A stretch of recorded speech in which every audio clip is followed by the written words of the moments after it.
Tonight, I'll be staying at the Hotel Grand Chancellor in Hobart.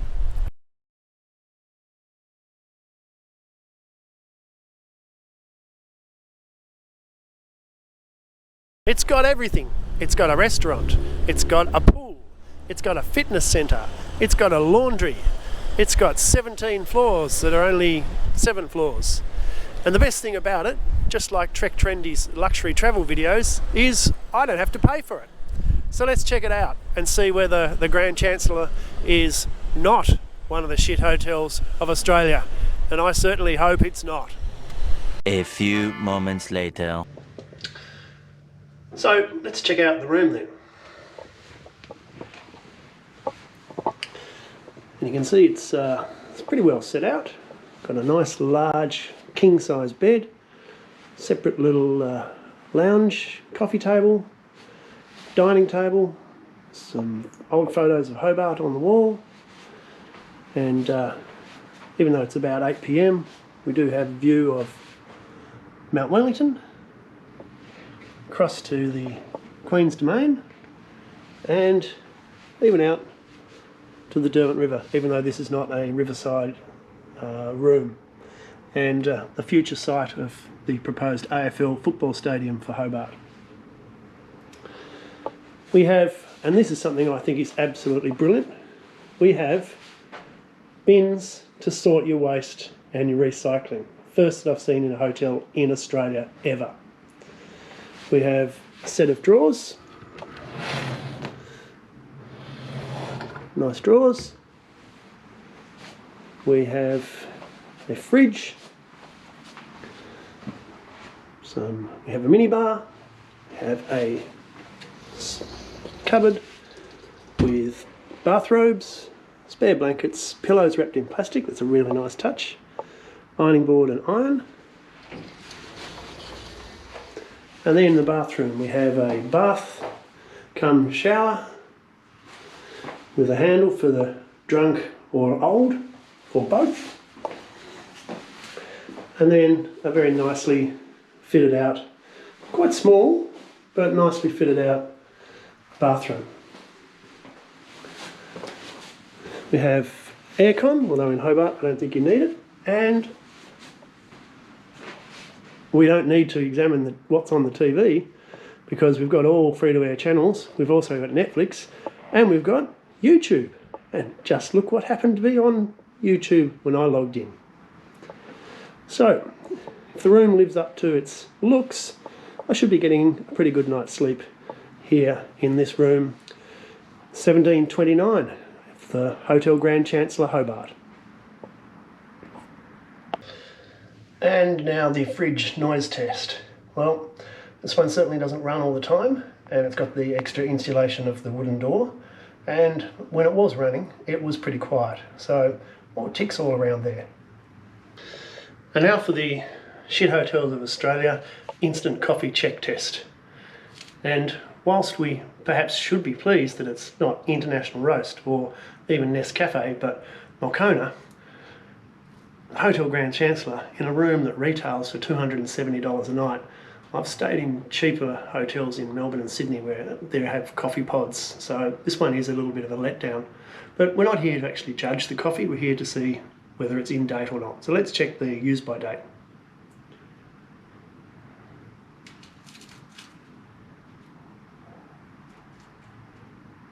And there doesn't seem to be one, so either because it's instant coffee, no one's ever drunk it, and it's been here since the hotel opened before used by dates, or maybe Moccona lasts forever.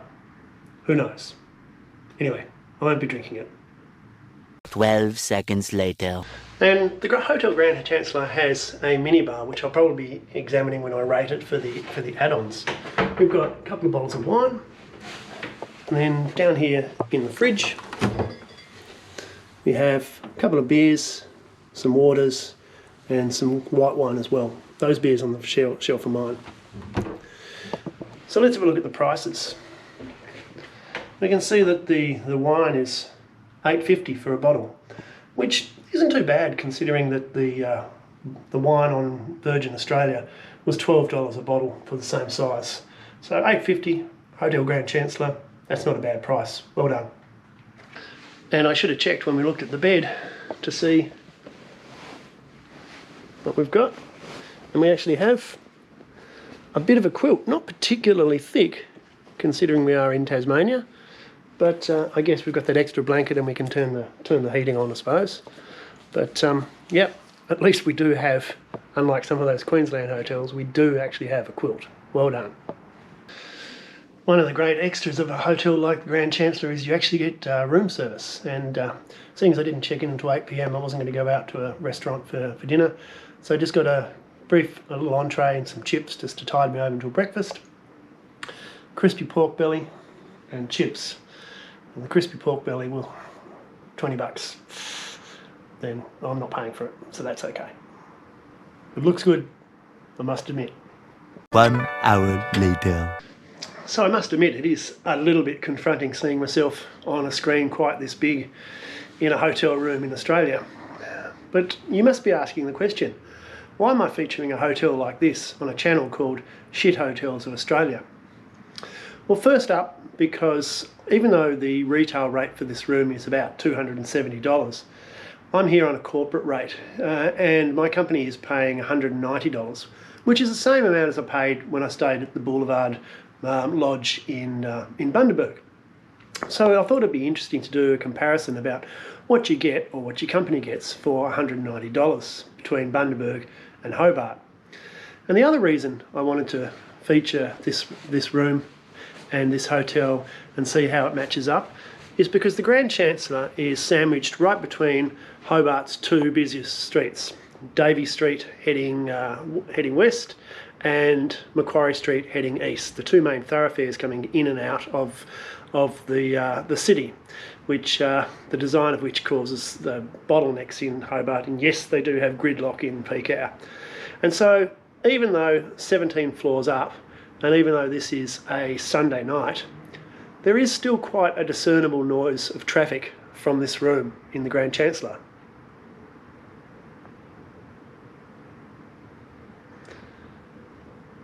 And while we're at a particularly bogan-free moment, let me tell you that Hobart has just as many bogans as any town in North Queensland. 2 hours later. Well, that's a noise interruption you don't get at most hotels. A helicopter coming into land on the helipad on top of the Royal Hobart Hospital, just over there. Probably can't see it through the glare in the windows,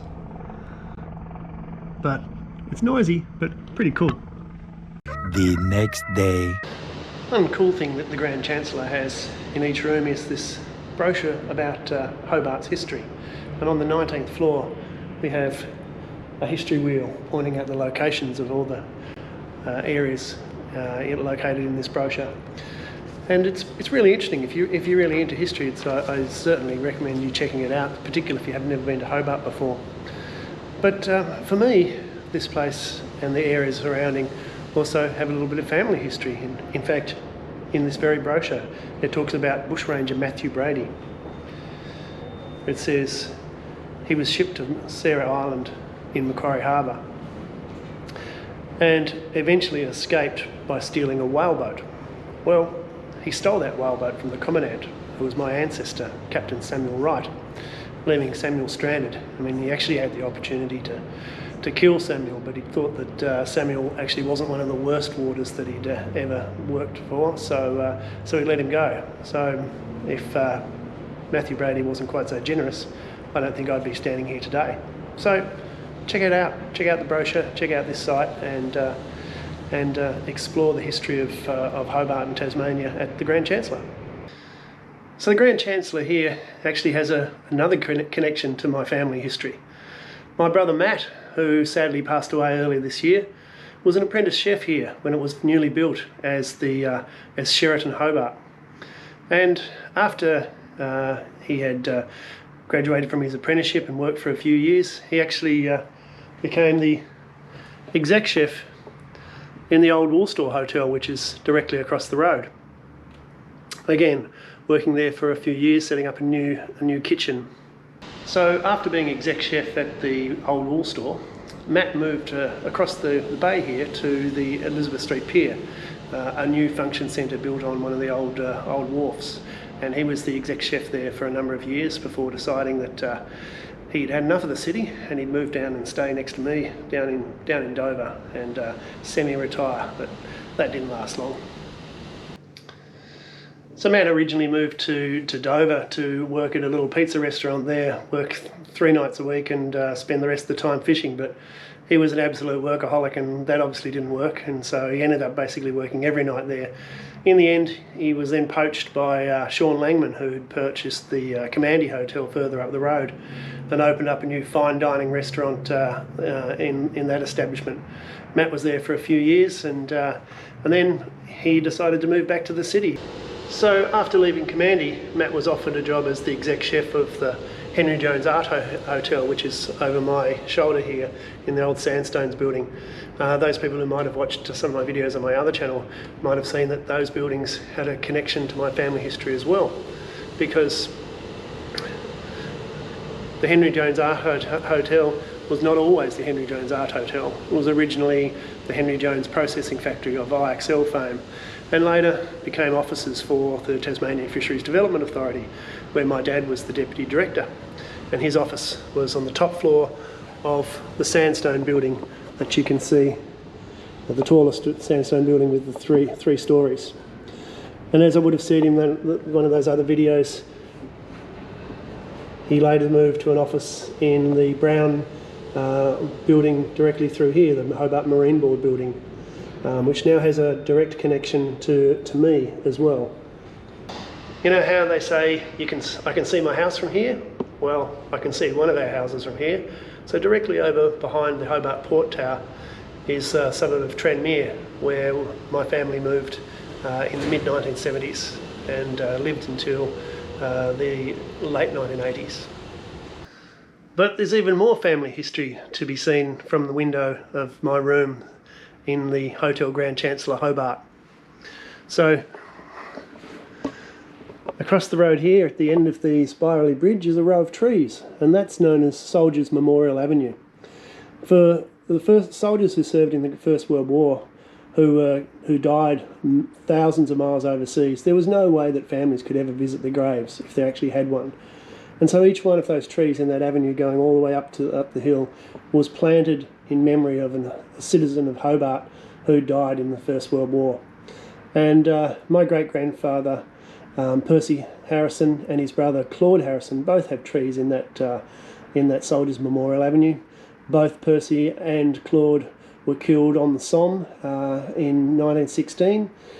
Claude at the Battle of Pozières in July, and Percy in November at the Battle of Flers. 3 hours later.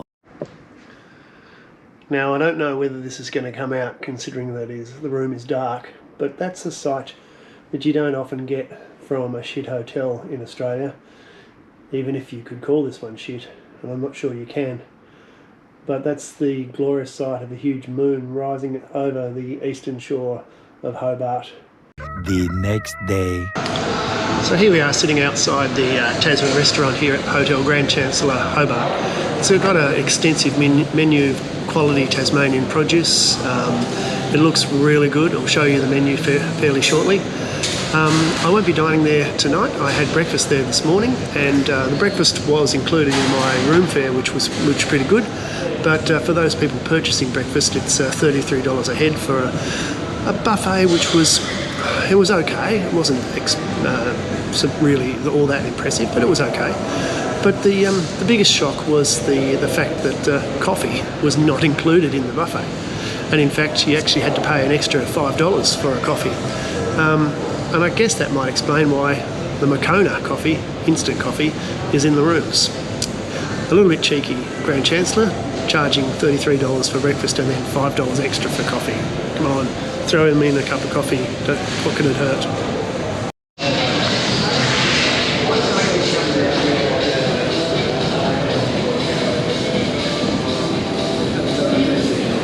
So here's the menu for the Tasman restaurant.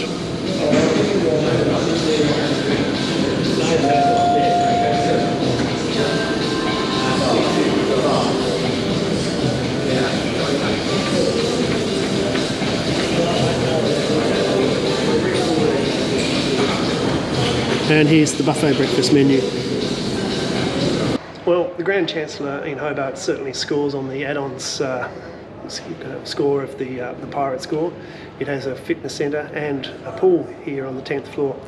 I went in to see if I could get some footage, but it's full of people and don't want to really have to blur out all of their faces, so just take it from me. It's pretty impressive. Not for me. I'm not really into fitness indoors or into swimming, but if you are, great facility here, Hotel Grand Chancellor Hobart. Later that same evening. So, if we thought last night's moon was fairly spectacular, just wait till we see tonight's. It's just coming up above the hills on the eastern shore, and tonight is going to be a very rare red moon, a lunar eclipse, and we'll see if we can capture some of that tonight. A little longer than a few minutes later. So, to be fair, the moon only popped its way outside the cloud cover a few minutes ago, and I'm not really sure whether this covering of the moon now is the eclipse or just more bloody cloud, but still, even though it looks pretty small in the camera, it's pretty huge to the naked eye here in room 1729 of the Hotel Grand Chancellor in Hobart. Day 3. So check out the weird numbering system of the Hotel Grand Chancellor. Floor 10 is actually the first floor, and by the convenience of them omitting floor 13, floor 17 is actually the 7th floor. And now I'm up to floor 20, or floor 10, to check out the laundry.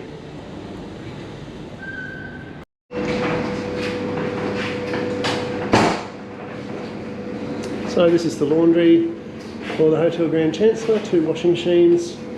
It's like $4 for the washing machine and $4 for the dryer. Let's see if we can get some change, which we don't seem to be able to get. Oh well, take 2. Eventually. So after going all the way down to the car, 21 floors below, to get $2 coins for the laundry powder, the laundry powder machine is empty. I mean, come on, Grand Chancellor, putting coin-operated laundry on the 20th floor with no coin change machine, and you have to go down to 20 floors to reception to get change, and then you come up and the laundry powder's empty. It's not good enough. My one gripe so far about the Grand Chancellor, except for the coffee. The Hotel Grand Chancellor Hobart opened in 1987 as the Sheraton Hobart, so it's been around for 35 years, and obviously they've done some renovation and refurnishing of the rooms, but for a 35-year-old hotel, it's really well maintained. I mean, I'm going to have to be really picky to find anything to comment about in terms of its upkeep.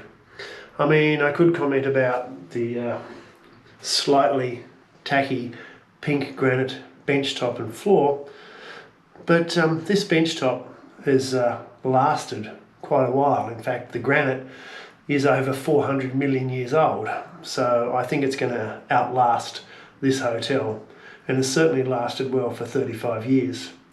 And apart from the granite, all that we can see is perhaps a couple of paint scrapings on the door surround and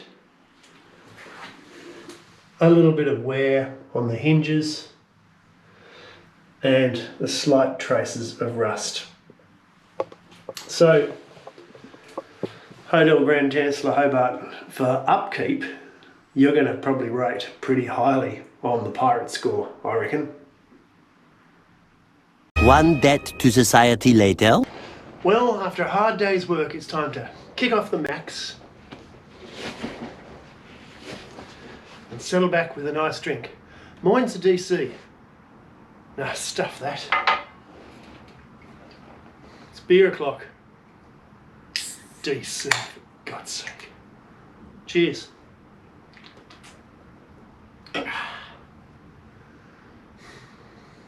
One pair of pants later. So last night we missed out on the red moon, the lunar eclipse, due to the cloud cover. But tonight we've got a yellow moon. And to explain the other lights, as you can see, over here to the left we have the lights of the Tasman Bridge, bridging the western shore to the eastern shore of Hobart, and directly in front of us we have the lights of the yet to be developed Macquarie Point area, which was going to be a cultural area, area celebrating Tasmania's Indigenous history, area celebrating connections with Antarctica, but is probably now going to be a stadium for AFL football, because if we look just over here to those lights on the eastern shore, we already have a stadium for AFL football and for international cricket, Blunston Arena, my brother's final workplace. Day 4. Well, this is a little bit disappointing, I must admit. This morning when I was washing up a wine glass, I accidentally dropped it and smashed on the floor. I picked up all the pieces that I could see and I put down a towel and a bath mat so that I could walk in the bathroom without getting cut on any pieces of the tiny glass. And I put up this sign here which says, "Warning, broken glass on floor, please vacuum, sorry," for the room attendants to see. I've just come back in, the room's been done, and the towel and bath mat are gone, but I thought I'd double check, and here we can see a piece of glass that I missed, and you can see the glints of some tiny pieces, and down here another piece of glass that I missed. And so clearly, even though they would have seen the broken glass in the bin, they've basically ignored the sign and haven't vacuumed, and neither have they replaced the glass. So I'm going to have to put towels and bath mats down again before I can walk in here with bare feet for the rest of my stay, which is tonight and tomorrow night. So I am a little bit disappointed with that, and that might definitely work against the score in the upkeep of the Pirate score for the Hotel Grand Chancellor, Hobart.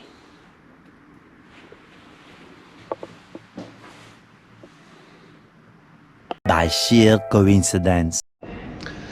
Well, it certainly is an avgeek's paradise here, the Hotel Grand Chancellor, Hobart, from the helicopters constantly landing on the helipad on the Royal Hobart Hospital on the other side, to today we have berthed in front of us the USS Tripoli, a United States Marines landing ship with the Seahawk helicopters on the front, and I think that's an Osprey vertical lift, vertical takeoff propeller plane on that rear part of the deck there.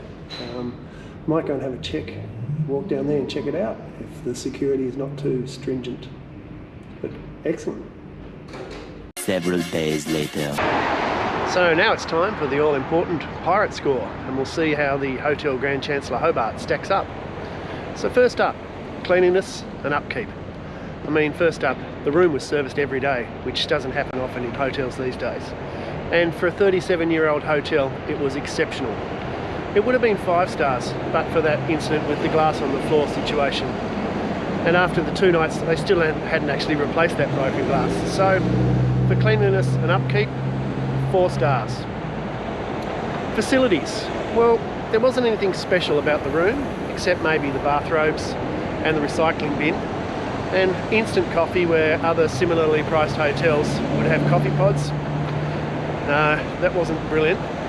So for facilities, I'm giving it 3 stars. Add-ons. Well, yes, it had it all. Restaurant, pool, fitness centre, laundry. But for the one thing I really needed to use, the laundry, and I would have given this hotel 5 stars for add-ons, but the average buffet and having to pay extra for coffee and the lack of coin change and washing powder in the laundry, well, that really stuffed me around actually. So I can only give it 4 stars for add-ons. So, entertainment and Wi-Fi. Well, it had a really big TV, all the free-to-air channels. TV had Netflix and YouTube, and the Wi-Fi was reliable. So again, 4 stars. So for bed and bath. The bathroom basin leaked. The shower had inconsistently hot water, but I'm being really picky here. The bed was great, and there was a bloody pillow menu. So for bed and bath, 4 stars. And now finally, the better than home bonus. Well, there were no buses, just the distant, constant city traffic. There was no 4 AM shagging from the room next door. In fact, there was no noise from the room next door at all. There was no OCD crazy neighbour vacuuming 24 hours a day to the sounds of Nickelback and country western. The horror. But still, with that city noise sound, it was a typical hotel room experience for me. Earplugs in. So unfortunately, Hotel Grand Chancellor Hobart, no, it didn't get the better than home bonus. So the total score, in conclusion, that's 19 points for the Hotel Grand Chancellor Hobart. So just sort of commenting on the cost of this hotel. That hotel room that I stayed in retails for $270. Would I pay that? Well, no, I wouldn't. But I actually got this rate, or in fact my company got this room for $190. I probably wouldn't prefer to pay $190, but I did pay $190 for the Boulevard Lodge in Bundaberg. And so was the Hotel Grand Chancellor Hobart better than that? Shit, yeah. Okay, if you've enjoyed this video, please subscribe to Shit Hotels of Australia. Click the like button and wait for the next video. And in the meantime, we'll see you somewhere in the room.